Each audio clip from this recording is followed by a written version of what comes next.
Hello, now I'm going to guess the last 5 moves of the game between Ding and Maxime Vachier-Lagrave from the Breisacher Memorial in Biel from 2013. The game started off as a symmetrical English, then black played d5, and here Ding goes for it with h4, h5, h6, really interesting chess, but of course this is prepared.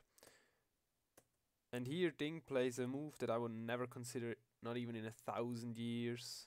I mean, this is just insane, but most likely computer checked and prepared. But he plays b4 here, just sacrificing a pawn to get the bishop to the long diagonal with tempo. Well, Maxime takes it, of course. Bishop b2 and just castles. So it is clear that white has some compensation for the pawn, but will it be enough? Development, playing there, this looks normal. Attacking the knight, trades, kicking the knight back. Now Maxime Vachier-Lagrave will pick up h6, but it is a strong attack that comes at him here, and he is forced to play f5, it seems, which is taken, and okay. Now I'm going to start guessing. The first move is again really hard, but it happens sometimes. So, well, the first move is of course to take the queen, but we shall consider first why this game ends in only 5 moves from here, instead of just looking what happened after knight takes e6. So first of all, we realize that material is equal after I take back the queen, but white is, well, black's king is open and white is well developed, but it's not obvious why black should have big problems. Of course, his knight on f5 must be protected by the rook, so actually it's already quite a forcing variation here, because after knight takes e6, rook f7 is absolutely forced, otherwise you lose the knight, or at least the exchange if you move the knight, which is not acceptable for sure. And then there might be some tactics already. Tactics.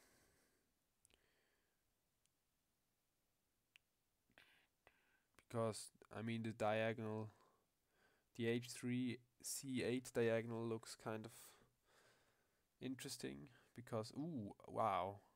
Is that a move? Wow. Knight d4 might be a move, right? Attacking 2 knights and both knights are pinned. That's pretty, but it's just winning material, right? So we take the queen, rook f7, and then knight d4, and neither knight can take because the rook on c8 is hanging after either capture of the knight, and both knights are attacked twice then. And the only move to protect both knights would be rook f6, but this still fails because we can still just take knight takes f5, play knight takes f5, and win the exchange at least. So we shall quickly see if there is a different defensive option for black after knight e6. But I really don't see it, because the rook is attacked and the rook some crazy knight jump before playing knight f7 doesn't seem possible, because for example, if the knight moves somewhere where it would attack a white rook, we just take the knight and then we're up a piece, and otherwise we just take the black rook on f8 and win. So okay. So here this seems forced, and this is really a nice move, exploiting both pins. And yeah, actually I'm slightly confused that the game even goes on for 5 more moves, for 3 more moves after those 2 moves, because to me it looks like you just resign here. I mean, maybe you have some tricks. Probably, you see, I'm always underestimating defensive resources. So there is probably some way to sacrifice material without making it immediately obvious that it's so bad. Oh, Oh, what is this? He take here, give a check, right? Hmm. But it's still we're still up. We're still up. Ah, we're not up material. I missed something while we're attacking something, but the knight has squares. Hmm. But wait a second. What is this?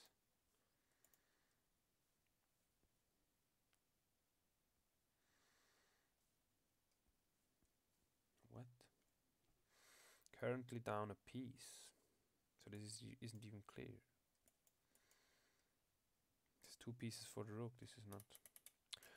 This isn't clear at all. Okay, let's check this again. Because of course I missed the knight east e2 check. Completely missed it.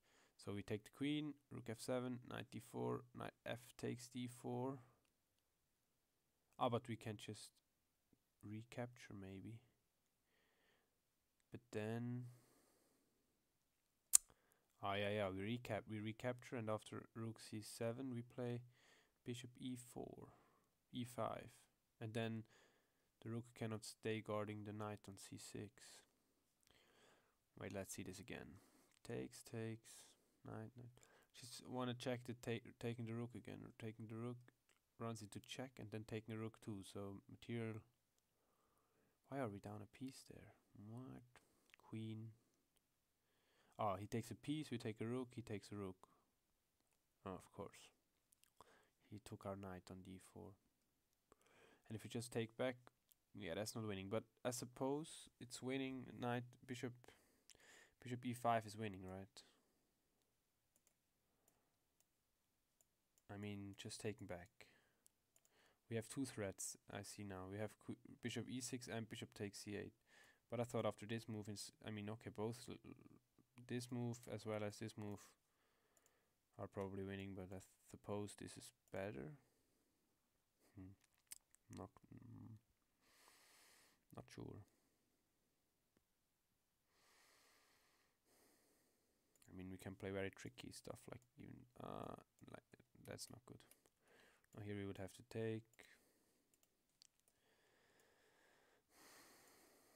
Well, okay, this is something like this is certainly winning. Up the exchange and that stuff. Okay, let's go back here. That's the position on the board at the moment. Take 94. Take.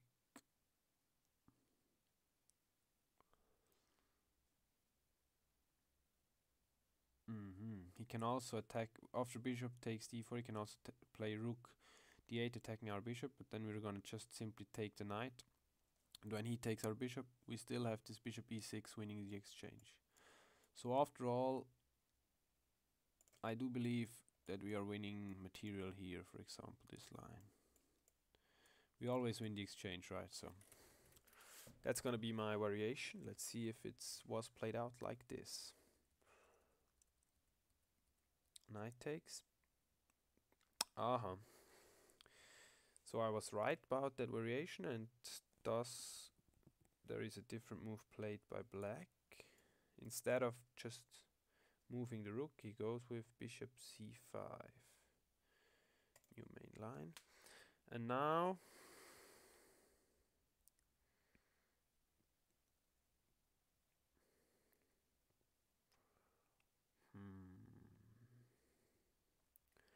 what's the point of this move? I mean, if we take the rook now, he might have some moves such as knight takes g3. Is this the idea? But I mean, at the worst, can't we just move the knight back out again? And then if he takes a rook, we take back and we're up a piece. If he plays knight e2 check, we go up, king g2, and we're still up a piece in all variations. So maybe after knight takes f8, rook takes f8, but then we're up the exchange and certainly have options, like we can even play king g2 there, or we can take the knight, the bishop. Both seem fine. Okay, but there might be even better moves. I mean, we can even we could also take knight takes c5 and then take with the rook. So we would win a pawn directly and still have this pinned knight on c5 attacked, but then there is probably knight c to e7, after which it's not so clear how we win directly, but we're going to be in a really good position with the bishop pair and an extra pawn.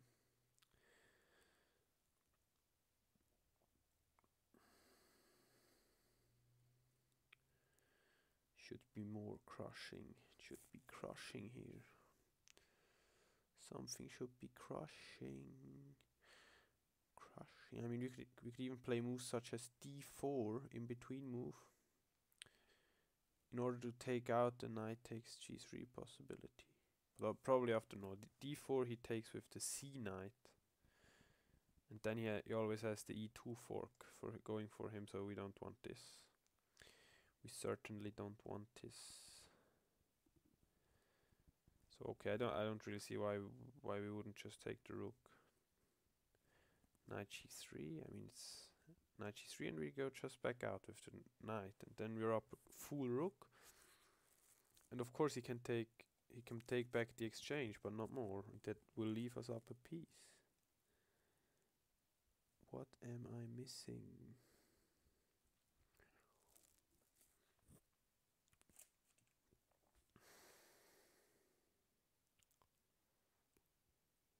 Huh. Well, I'm going with knight takes f8. Ooh, I'm probably missing something big here. Rook c4, h5. h5. This is just madness. Madness. What is h5? What? What? Ah, we were threatening the check on g4, eh? He couldn't take because... yeah, rook g4 is the threat. That's why he plays h5. But still, I mean, like, we can still just take the rook. I don't understand. Now he doesn't even have any knight e2 tricks anymore. We might even play d4 now, because we have d4 protected 3 times, so he can't even take it, right? We can just play I mean, d4 is really strong, right? If he can't take it, I mean, he has to move the bishop, and then we just take an exchange off, and this is very strong. The question though, after a move such as d4, is if he has knight a5 attacking our rook. Then if we play rook c1, yeah, that's still good, because you still can't take the d4 then.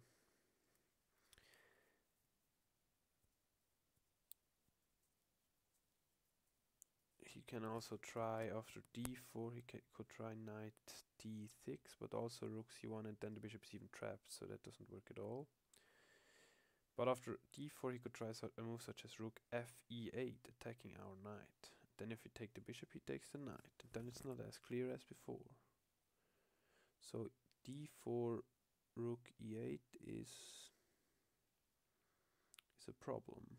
Oh, although no, it doesn't work. After rook e8, we take on f5. Then we just win a piece and protect our knight. It's game over. So he could try instead, after d4, rook c to e8, because then still, if we take the bishop, he takes our knight and nothing is gained. But we can still take the rook on f8 in that variation. After d4, rook c to e8, we can take on f8. And it looks fairly strong to me. But still, we could even take on f8 directly, and I don't really see why we shouldn't.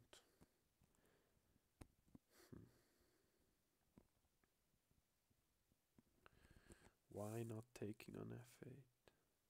The last move. I mean, you could have took... It's not clear to me. The engine will... So I'm going with d4 here. I'm playing d4 and taking on f8 next move. Let's see what happens. Yay, d4. Knight f takes d4. But how is this gonna work? It's just losing a piece. I mean... Okay, we can take with the knight, or we can take with the bishop. I would prefer taking with the bishop, because, well, the knight is still attacking something, so... Bishop takes. Yeah, but probably both moves are winning. But bishop takes, maybe knight a5, just rook c1, and okay, I'm going with bishop takes.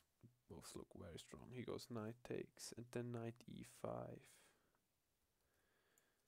Okay, just rook c1 maybe. Yeah, rook c1, right? Or is this check? Whoa, whoa, whoa! This rook is also hanging. Everything hangs. Everything. Still rook c1, right? Rook c1, then he has knight d3. This is a crazy position. Rook c1, knight d3, but I mean, this can't be ever possibly enough. But maybe it's better to play rook c2, although then our rook is not protected and I don't like it.